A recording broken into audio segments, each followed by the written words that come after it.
ఆ రెండు ఎగువ రాష్ట్రాలు వాడుతుంటే ఇక్కడ వచ్చి మనకు వచ్చినటువంటిది బాజాప్తా, అది కూడా ట్రిబ్యునలే కదా, బచావత్ కూడా ట్రిబ్యునలే కదా. ఆ ట్రిబ్యునల్ తీర్పు ద్వారా వచ్చిన 45 టీఎంసీ ఎందుకు ఆపుతున్నావు ఇప్పుడు? ఇది రాష్ట్ర ప్రభుత్వమా? అసలు ప్రభుత్వం ఉందా?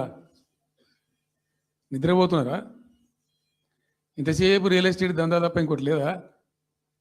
ఇల్టు భూములు ఎట్లా అమ్ముదాం, పల్టు భూములు ఎట్లా అమ్ముదాం, ఆ భూములు ఎట్లా దెబ్బ పెడదాం, ఇంకెంత కమిషన్ కొడదాం, ఇది తప్ప రాష్ట్ర ప్రయోజనాలు, నీళ్లు, రైతులు, మనుషులు లేరా? ప్రాజెక్టులు ఎందుకు 2 నెలల నుంచి ₹1 పెట్టలే?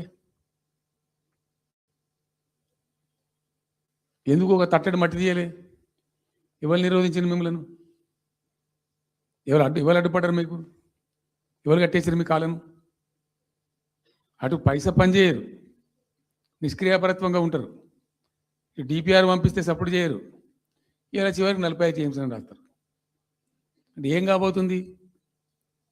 ఎవరో ఒత్తిడి ఉంది దీని వెనుక? ఏం కుట్ర దాగుంది? ఇది 2 ఏళ్ళ నుంచి నేను మౌనం పాటించి చూసుకుంటూ వస్తున్నాం.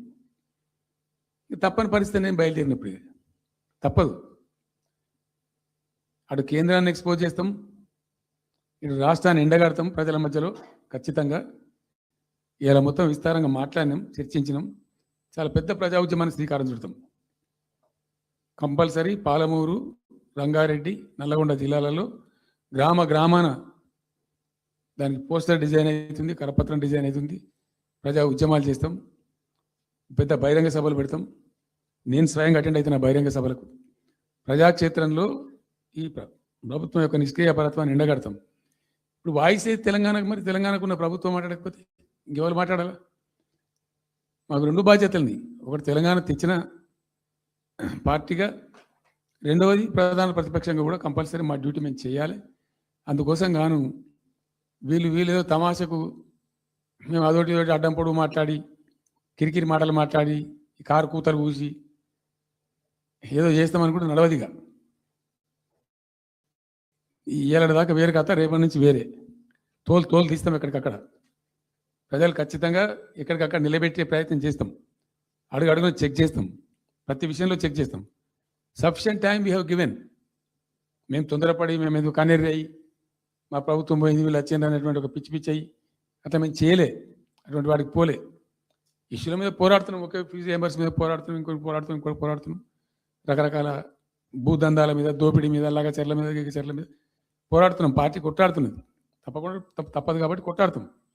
ఇప్పుడు మొత్తం మొదటికే ముప్పొచ్చే పరిస్థితి ఉంది. గోదావరి మీద అరాకిరి చేసి చంద్రబాబు నాయుడు, ఏపీ ప్రభుత్వం నల్లమల సాగరు, ఈ సాగరు, ఆ సాగరు, అటు గోదావరి దోపిడీ జరుగుతూ ఉంటే దాని మీద సప్పులు లేదు. కృష్ణలో ఇంత ఘోరంగా పాలమూరు ఎత్తిపోతల మీద దీని మీద సప్పులు లేదు. మరి ఎవరి ప్రయోజనాల కోసం ఉన్నట్టు రాష్ట్ర ప్రభుత్వం? ఏం చేయడానికి ఉన్నట్టు? ఏం జరుగుతున్నట్టు రాష్ట్రంలో? కాబట్టి ఎట్టి పరిస్థితుల్లో నేనే స్వయంగా రంగంలో దిగాలనుకున్నా. దినం ఈరోజు డిసిషన్ అయిపోయింది. 2-3 రోజులలో, 2-3-4 రోజులలో, రాబోయే 3-4 డేస్లో ఆయా జిల్లాల నాయకులతో సమావేశమై ఖచ్చితంగా చాలా పెద్ద ఎత్తున అక్కడ గ్రామానికి డప్పు కొడతాం, మొత్తం సభలు పెడతాం, కవులు, గాయకులు, కళాకారులు అందరినీ తట్టి లేపుతాం. ఈ పత్రికా విలేకరులను కూడా రిక్వెస్ట్ చేస్తాం. అక్కడ జరిగే అన్యాయాన్ని, ప్రజలకు జరిగేటువంటి అన్యాయాన్ని, ఈ జలదోపిని అరికట్టాలని, ఈ కేంద్ర ప్రభుత్వం అవలంబిస్తున్న విధానాన్ని కూడా తప్పకుండా చేస్తాం. ఇన్ని రోజులు ఒక రకంగా పోయినాం, కానీ తప్పేటట్లేదు. ఇప్పుడు ఎవరితోనైనా సరే కొట్లాడతాం, తెలంగాణ కోసం భయపడం, యాందాకాని పోతాం, ఈ కొండ మీద గోపైనా సరే కొట్లాడతాం, తప్ప ఇడిచిపెట్టాం. ఇక్కడ ఏమి ముఖాలు చూసేది కానీ ఇంకోటి కానీ నైసిటీస్ ఏం లేవు. There is no necessity at all. Will fight, డెఫినెట్గా ఫైట్ చేస్తాం. ఎందుకంటే రక్షించుకోవాలి, రాష్ట్రం యొక్క హక్కులు రక్షించుకోవాలి, నీళ్ళు రక్షించుకోవాలి, రాష్ట్ర ప్రజల ప్రయోజనాలు రక్షించుకోవాలి. ఈ విధంగా ఇప్పుడు మా కళ్ళ ముందే జరిగినటువంటి దీనిలో ఈ దుర్మార్గంలో ఎట్లా మౌనం పాటిస్తాడు కేసీఆర్? ఎందుకు మౌనంగా ఉంటాం? ఎవరి కోసం ఉంటాం? ఎందుకోసం ఉండాలి? కాబట్టి అరాకిరి ముచ్చట్లు కావు. ఇష్టం వచ్చినట్టు మాట్లాడి, ఇష్టం వచ్చినట్టు ఆల్తు ఫాల్తు కూతలు కూసి ఏదో చేస్తామంటే అది జరిగేది కాదు, జరగనీయం. రెండవది, ఈ ప్రభుత్వం కూడా సర్వభ్రష్ట ప్రభుత్వం, సర్వంలో భ్రష్టమైంది. మేము చెప్తా, బీజేపీ కథ కూడా చెప్తా, ఎందుకు చెప్పా, డెఫినెట్గా చెప్తాం. అరే నువ్వు మా ఇంట్లోకి వచ్చి మాకు దోసుకపో